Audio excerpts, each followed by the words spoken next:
Welcome to Bibi Ceriwis Online.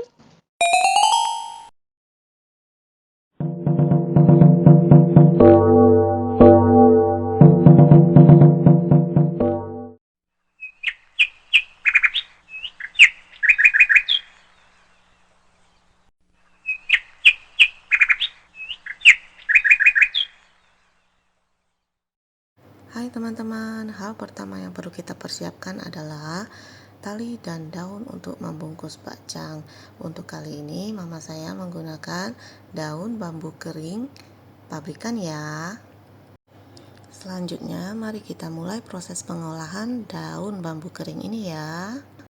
Pertama-tama siapkan air di dalam kuali atau panci yang agak besar ya untuk merebus daun bambu kering ini. Lama dari proses perebusan daun bambu ini kurang lebih adalah setengah jam.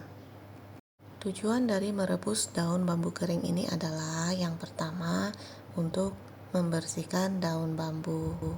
Yang kedua, untuk melembabkan kembali dan melenturkan daun bambu kering ini. Setelah 30 menit, kita akan mengangkat daun bambu yang telah kita rebus. Kemudian akan kita rendam di dalam air dingin. Tujuan dari perendaman ini agar daun menjadi dingin sehingga kita lebih mudah untuk melanjutkan proses selanjutnya. Setelah daun bambu menjadi dingin, kita akan mulai membersihkan daun bambu ini satu persatu dengan cara dilap dan dibilas lagi menggunakan air bersih. Setelah dibilas, kita bisa mengangkat dan memisahkan daun bambu menjadi dua bagian. Yang pertama, daun bambu yang agak lebar dan panjang, yang kedua yang lebih kecil. Tujuannya agar kita lebih mudah dalam memilih daun ketika kita akan membungkus bakcang. Tentu saja daun yang lebih panjang maupun lebih lebar akan memudahkan kita untuk membuat bakcang dengan ukuran yang lebih besar. Tapi jangan khawatir, ukuran daun bambu yang lebih kecil pun bisa tetap kita gunakan untuk membungkus bakcang. Akan tetapi pada umumnya isian dari bakcang akan lebih sedikit. Teman-teman, hal selanjutnya yang akan kita lakukan adalah mencuci dan merendam beras ketan. Tujuannya agar beras ketan menjadi lebih bersih, dan yang kedua agar beras ketan lebih empuk sehingga ketika dimasak akan lebih pulen. Lama dari proses merendam beras ketan ini minimal 6 jam, tapi bisa juga semalaman atau 12 jam. Teman-teman, selanjutnya kita akan menyiapkan 800 gram kacang hijau tanpa kulit. Kita kemudian akan mencuci, membilas bersih, dan merendamnya selama kurang lebih 1 jam agar teksturnya menjadi lebih lembut sehingga akan lebih gampang diolah. Setelah 1 jam sebelum kita memulai proses selanjutnya, lebih baik kita mempersiapkan terlebih dahulu setengah sendok teh garam, 3 lembar daun pandan, 1 liter air putih, 400 gram gula pasir, 150 gram bawang merah iris halus, 800 gram kacang hijau tanpa kulit yang telah direndam, dan minyak goreng secukupnya. Selanjutnya kita akan memulai proses pembuatan tausako atau pasta kacang hijau. Pertama-tama kita akan menuangkan minyak sayur ke dalam wajan. Tunggu sampai minyak sayurnya panas. Kemudian kita akan menuangkan irisan bawang merah yang telah kita iris sebelumnya. Setelah itu, jangan lupa irisan bawang merah tersebut diaduk-aduk terus ya, secara perlahan. Hal ini agar irisan bawang merah tersebut bisa tergoreng menjadi rata. Kita harus terus mengaduk bawang merah ini agar matangnya bawang merah goreng ini nanti merata ya. Kita juga harus mengaduk perlahan agar lapisan-lapisan dalam bawang merah itu terburai. Oh ya teman-teman, ini ada sedikit tips dari Ama Sherlina. Ketika irisan bawang merah ini mulai berubah warna menjadi kuning kecoklatan, apinya langsung dimatikan ya. Irisan bawang merah tersebut tidak perlu langsung diangkat. Secara perlahan, bawang merah tersebut akan berubah warna merata menjadi coklat keemasan. Setelah berwarna coklat keemasan merata, tinggal disaring, diangkat, dan ditiriskan. Jangan tunggu sampai bawang merah tersebut berubah menjadi coklat keemasan baru mematikan apinya ya. Karena apabila hal tersebut teman-teman lakukan, pada umumnya bawang goreng tersebut akan menjadi gosong.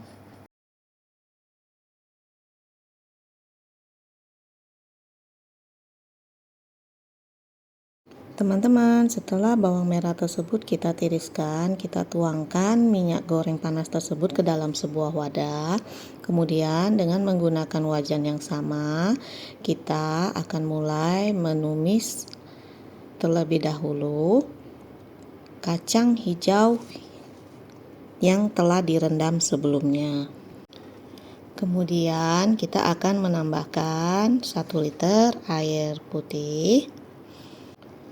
Kemudian kita akan menggodok kacang hijau tanpa kulit tersebut selama kurang lebih setengah jam. Oh iya, setelah air ditambahkan, kita juga bisa menambahkan 3 lembar daun pandan ya. Lamanya proses penggodokan kacang hijau ini tergantung pada seberapa lembut hasil kacang hijau yang telah kita rendam sebelumnya. Untuk kali ini, Ama Sherlina menggodoknya selama kurang lebih setengah jam saja. Setelah teksturnya berubah menjadi kental menyerupai pasta, kita angkat daun pandan yang kita letakkan sebelumnya. Kemudian kita tambahkan dengan garam dan gula pasir. Kemudian tak lupa kita aduk lagi perlahan agar garam dan gula pasirnya tercampur merata. Setelah itu kita akan menambahkan bawang goreng yang telah kita goreng sebelumnya. Kemudian kita godok-godok lagi perlahan bawang goreng ini agar aroma dari pasta kacang hijau ini menjadi lebih harum ya. Bawang goreng ini bersifat opsional. Apabila teman-teman mau menaruhnya boleh, apabila teman-teman mau men-skip bawang goreng ini juga boleh. Akan tetapi resep pasta kacang hijau Ama Sherlina pada umumnya menggunakan bawang goreng. Setelah mencampur bawang goreng, maka pasta kacang hijau telah selesai. Kita matikan api kompornya, kemudian kita angkat dan dinginkan. Setelah dingin, kemudian kita akan bentuk bulat-bulat seperti yang terlihat di gambar. Hal ini agar memudahkan proses ketika kita melakukan pengisian bakcang. Setelah pembuatan pasta kacang hijau selesai, kita mempersiapkan beberapa lembar buah daun pandan. Kemudian daun pandan ini kita lipat-lipat dan kita gunting menjadi bulatan-bulatan kecil. Daun pandan ini akan kita jadikan sebagai pembatas antara pasta kacang hijau atau tausako dengan beras ketan. Sedikit tips dari Ama Sherlina mengapa kita harus memberikan pembatas antara pasta kacang hijau dan beras ketan, dikarenakan apabila tidak ada pembatasnya, maka pasta kacang hijau akan buyar ketika kita sedang memasak bakcang. Teman-teman, selanjutnya kita mempersiapkan kurang lebih 200 gram kastane atau lebih dikenal sebagai kacang chestnut. Di Indonesia kita mengenalnya sebagai kacang berangan. Kacang chestnut ini merupakan salah satu bahan isian untuk bakcang. Pertama-tama yang akan kita lakukan adalah merebus kacang chestnut ini selama kurang lebih 10 menit. Tujuannya selain untuk membersihkan juga untuk melunakkan kacang chestnut ini. Setelah 10 menit kita angkat dan tiriskan. Teman-teman, setelah dingin kita akan membersihkan kembali kulit-kulit keras yang berada di sela-sela kacang. Kenapa kita bersihkan? Karena apabila kulit-kulit ini masih ada di kacang ketika kita sedang memakan bakcang nanti akan tergigit keras-keras begitu kan tidak enak. Oleh karena itu sebaiknya kita menyortir dan membersihkan dahulu kulit-kulit keras yang terletak di sela-sela kacang. Teman-teman, selanjutnya kita akan mempersiapkan bahan-bahan untuk babi kecap iris yang merupakan salah satu isian utama juga di dalam bakcang. Bahan-bahan yang kita perlukan adalah 800 gram daging babi. Dalam hal ini mama saya menggunakan bagian perut, bisa juga diganti dengan bagian paha. Kemudian 1 sendok makan gohyong, 2 sendok makan gula pasir, setengah sendok teh garam, miwon secukupnya. Dalam kasus ini mama saya memakai setengah sendok teh, jahe kurang lebih 50 gram, iris tipis memanjang, bawang putih kurang lebih 50 gram dicacah halus, saus tiram kurang lebih 2 sendok makan, kecap asin kurang lebih 2 sendok makan. Kemudian semua bahan-bahan tersebut kita campurkan dan kita diamkan selama kurang lebih 1 jam. Sebenarnya untuk beberapa bahan yang telah disebutkan sebelumnya, ada beberapa yang bisa teman-teman sesuaikan sesuai dengan selera teman-teman masing-masing ya. Misalnya jumlah dari bubuk gohyong, gula, garam, maupun saus tiram dan kecap asin. Akan tetapi teman-teman juga bisa tetap menggunakan resep Amaselina. Kemudian ketika nanti pada proses pemasakan, teman-teman bisa mencicip apabila ada yang dirasa kurang atau tidak sesuai dengan selera teman-teman, teman-teman bisa menambahkannya. Selanjutnya kita bisa mempersiapkan bahan-bahan untuk bakco atau babi cacah yang merupakan salah satu isian dalam bakcang juga. Pertama-tama yang kita butuhkan adalah kurang lebih 50 gram jamur shiitake kering. Kemudian kita rendam dalam air panas. Setelah lembut akan kita iris tipis memanjang, kemudian dibagi 2 lagi ya. Selanjutnya kita membutuhkan kurang lebih 150 gram ebi kering atau udang kering yang kemudian kita rendam di dalam air panas sampai mengembang, kemudian kita cincang kasar. Selanjutnya kita membutuhkan 1 kg daging babi bagian paha yang dicincang halus. Selanjutnya kita membutuhkan kurang lebih 50 gram bawang putih cincang dan 30 gram bawang merah iris halus.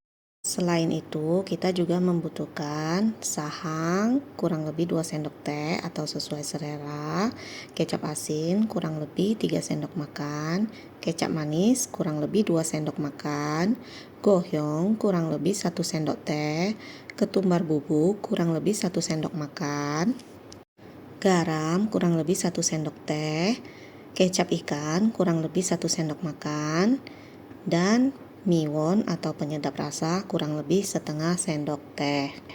Tidak lupa minyak sayur secukupnya untuk menumis. Setelah semua bahan-bahan selesai dipersiapkan, kita akan memulai proses menumis bahan-bahan tersebut. Kita awali dengan menuangkan minyak sayur, kemudian setelah panas kita akan menumis bawang putih terlebih dahulu. Secara perlahan dikocok merata sampai bawang putih mengeluarkan aroma yang harum. Kemudian kita tambahkan lagi irisan bawang merah. Kita tumis bersama-sama sampai kedua bawang mengeluarkan aroma dan mulai sedikit berubah warna. Jangan lupa untuk terus diaduk ya, agar tingkat kematangan dari bawang tersebut rata. Setelah dirasakan bahwa kedua bawang mengeluarkan aroma yang harum, maka kita akan menambahkan ebi ke dalam tumisan. Jangan lupa sambil dituang, diaduk rata ya, agar ebi dan bawang-bawang tersebut tercampur rata. Proses penumisan ebi ini akan cukup lama karena kita akan menumis ebi-ebi ini sampai mengeluarkan aroma yang harum dan agak sedikit kering. Jangan lupa agar selalu dikocok agar tingkat kematangannya merata. Setelah ebi menjadi cukup kering, kita akan menambahkan daging babi cincang. Kita tambahkan secara bertahap sambil diaduk-aduk. Dikarenakan sebagian dari daging cincang yang tersedia masih sedikit beku, maka mama saya memotong-motongnya kemudian memasukkannya. Tidak menjadi masalah apabila daging ini masih beku. Yang penting sebelum kita masukkan ke freezer sudah kita cacah halus. Bisa kita pakai blender atau kita cincang halus menggunakan pisau. Setelah semua daging cincang dimasukkan, jangan lupa terus-menerus diaduk secara merata agar potongan-potongan daging yang menggumpal bisa terburai. Kemudian kita akan memasukkan irisan jamur shiitake yang telah kita persiapkan sebelumnya. Tidak lupa tetap kita aduk-aduk merata ya.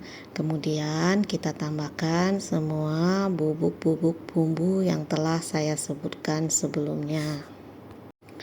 Diaduk-aduk merata kembali. Kemudian kita tambahkan dengan kecap asin, kecap manis, kecap ikan,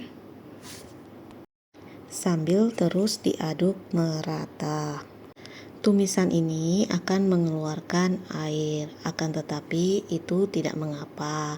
Itu adalah air yang keluar dari daging cincang yang kita gunakan. Kita akan menumis semua bahan-bahan sampai air yang ada di kuali itu menguap. Atau bisa juga kita katakan sampai air-air yang keluar itu terserap merata ke semua bagian tumisan daging cincang. Sambil diaduk-aduk dan menunggu air menyusut, tidak lupa kita boleh untuk mencicipi atau mengetes rasa. Apabila ada yang kita rasakan kurang, kita bisa menambahkannya kembali. Seperti apabila teman-teman merasa kurang asin, teman-teman bisa menambahkan sedikit garam atau kecap asin kembali. Setelah air tadi mengering, maka adonan telah jadi. Kita bisa mengangkat dan memasukkannya ke dalam wadah yang kita sediakan. Daging babi cincang ini merupakan salah satu bahan utama isian untuk bacang.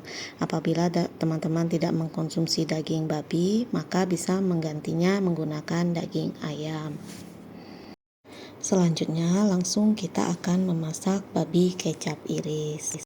Ada beberapa bumbu atau bahan tambahan yang perlu kita persiapkan terlebih dahulu, yaitu 5 buah cengkeh, 3 buah bunga peka atau kembang lawang, 2 sendok makan gula pasir, kecap manis secukupnya, dan minyak sayur secukupnya untuk menumis.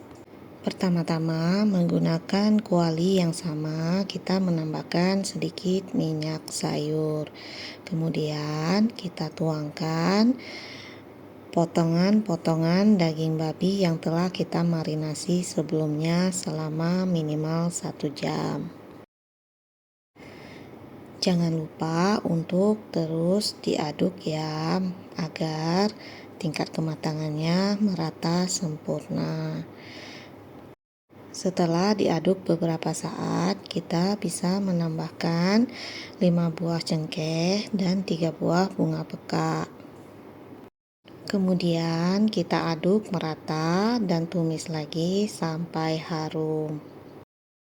Setelah dagingnya setengah matang, kita tambahkan sesuai selera kecap manis. Selain untuk menambah cita rasa dari daging, kecap manis juga berfungsi sebagai pewarna. Kemudian, daging tersebut kita kocok-kocok kembali agar warna maupun tingkat kematangannya merata. Setelah daging hampir matang, maka kita akan menaburkan 2 sendok makan gula pasir.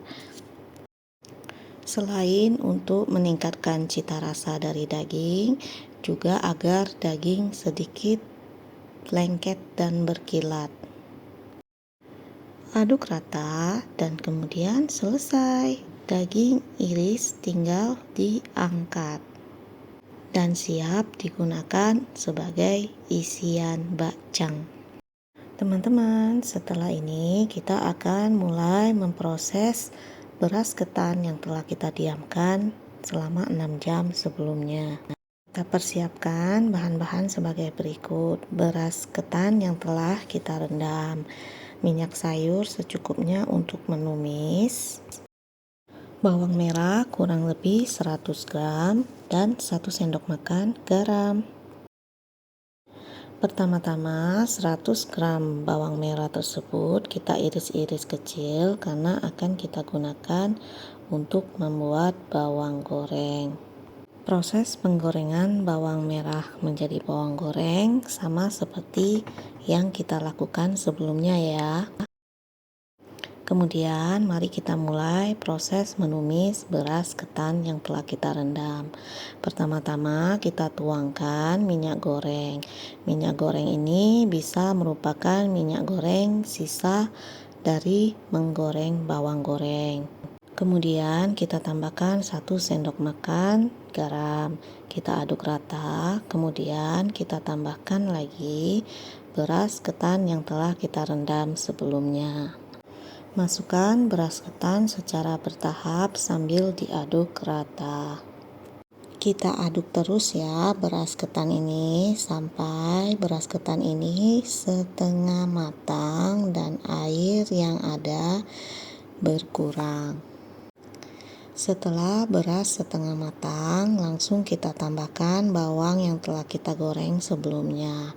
Kita aduk rata, kemudian kita matikan kompor. Kondisi beras ketan dalam posisi setengah matang ya. Nah teman-teman, beras ketannya telah siap untuk digunakan. Selanjutnya kita akan mempersiapkan kuning telur asin. Caranya, telur asin yang tersedia kita pecah dan hanya kita ambil kuning telurnya saja. Putih telurnya tidak kita gunakan ya. Kondisi kuning telur ini atau telur asin ini dalam posisi mentah ya, belum dimasak. Nah teman-teman, beginilah hasil kuning telur yang telah kita pisahkan sebelumnya. Sedikit tips dari Ama Selina, apabila warna kuning telurnya sangat kuning menjelang merah, maka kuning telur asin tersebut rasanya akan lebih asin. Nah teman-teman, setelah melalui beberapa tahap, inilah hasil yang kita peroleh. Daun bambu yang telah bersih, tali untuk pengikat bakcang, pasta kacang hijau, beras ketan yang telah ditumis setengah matang, daging babi cincang tumis, daging babi iris, kacang chestnut, kuning telur asin, dan potongan daun pandan. Sekarang kita siap untuk mulai mengikat bakcang. Pertama-tama kita ikat terlebih dahulu tali bakcang di pengait. Kemudian kita memilih 3 lembar daun bambu untuk membungkus bakcang. Sedikit tips dari Ama Selina, bagian daun yang memiliki tulang itu untuk posisi luar bungkusan. Untuk bagian dalam kita menggunakan bagian permukaan dari daun bambu. Kemudian kita lipat membentuk kerucut seperti yang terlihat di video ya. Selanjutnya kita akan mengambil pasta kacang hijau. Kita bentuk kerucut, kita taruh di bagian paling bawah, kemudian kita tutupi dengan daun pandan sebagai pembatas antara pasta kacang hijau dan beras ketan.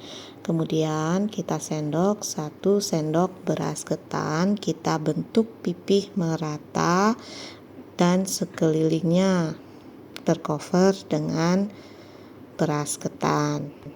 Kemudian kita tambahkan kurang lebih 1 sendok juga daging cincang tumis. Kemudian kita tambahkan lagi dengan 1 buah daging iris yang sebelumnya kita baruri dengan bawang goreng ya.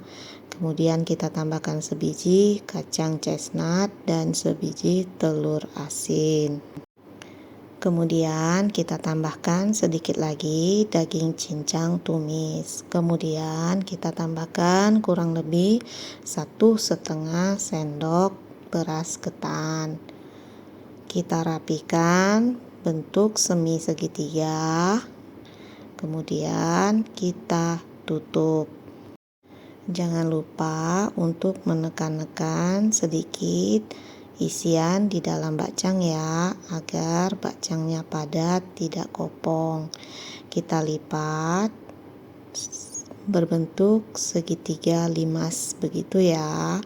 Kemudian kita ikat menggunakan pengikat yang ada. Sedikit tips dari Ama Selina, ketika mengikat bakcang, alangkah baiknya kita mengikat bakcang dalam simpul mati ya, agar ketika proses pengukusan atau perebusan, ketika tersenggol bakcang, ikatan bakcang tidak mudah lepas. Nah teman-teman, kurang lebih begini ya bentuknya, memiliki 4 sudut lancip. Nah teman-teman, selanjutnya Ama Selina akan melanjutkan untuk membungkus bakcang.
selesai dibungkus.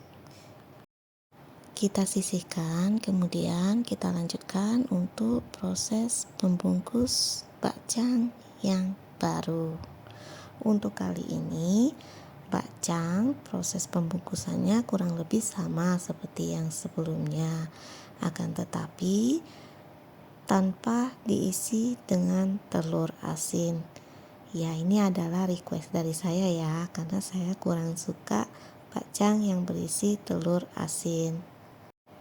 Dikarenakan proses pengukusan atau perebusannya nanti bareng, maka bakcang yang tidak berisi telur asin ini, di tali pengikatnya sebelumnya mama saya telah memberikan sebuah simpul agar menjadi kode kalau ikatan bakcang yang memiliki simpul itu yang tidak berisi telur asin.